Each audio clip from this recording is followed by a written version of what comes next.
Ara us trobeu a l'església de Santa Margalida, situada en el mateix emplaçament que el temple primitiu.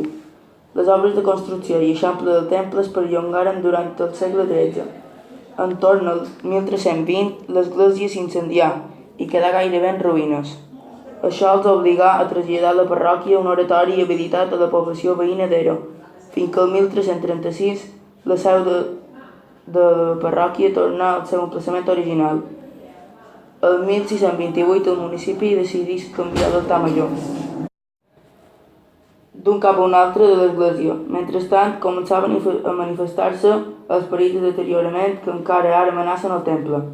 L'any 1607 es va decidir reformar la trona i el presbiteri, per por del perill de la ruïna. El 1678, el comte de Formiguera va fer donació d'una placeta i d'unes cases enderrocades per construir l'escalonada de l'església. L'única construcció d'importància n'ha estat el rellotge mecànic del campanar. En el segle XX, l'església ha patit dues pèrdues i destruccions significatives, sovint motivades pel mal estat de l'edificació. Tan sols de la rosassa de filació medieval i en els ingressos s'hi concentra decoració. El portal major, acabat l'any 1679, presideix l'ample escalonada que hi condueix. L'altre portal és molt més senzill.